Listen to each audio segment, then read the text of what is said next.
ơi bông ôn ơi nhỉ xoay ạ lại đây năm này của xoam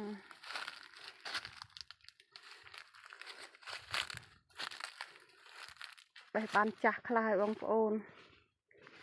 ចាស់4 5តែអត់សូវចង់បាច់ដូចឆ្នាំមុនដើមណាចង់អាចចង់បាច់ដើមណាផ្លែរាវតែចង់និយាយថាផ្លែបានគ្រប់មេឃខ្ញុំស្ដាយដើមមិនកាប់ទេបងប្អូនមើល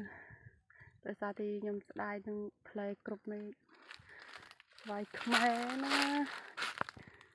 អ៊ុយស្លាញ់ផ្លែវាល្អ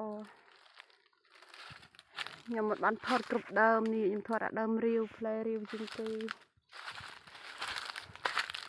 អូយអូបាក់មេឃទេប្តីអូម៉ៃកតបានថតអីណោះក៏ផ្លែស្អាតយូរមើលបងប្អូនមេឃប៉ុណ្ណាគឺផ្លែប៉ុណ្ណោះអូយលោកព្រះហើយសង្ឃឹមថាវាមិនរុះចោះមើលចង់បាច់ណាខ្ញុំចិត្តអូមួយលឺបងប្អូនអត់សូវមានស្លឹកទេសិតទីផ្លែទេបងប្អូនណែឃើញទេណែអូយនេះ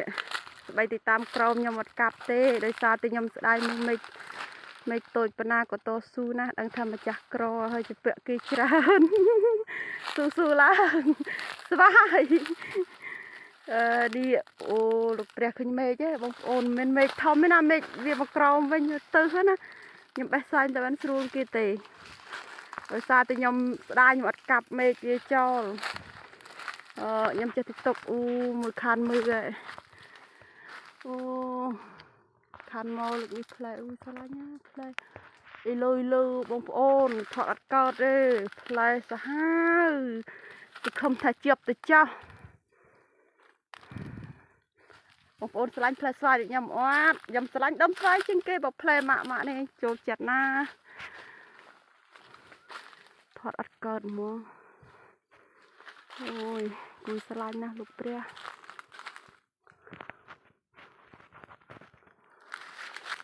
អូយ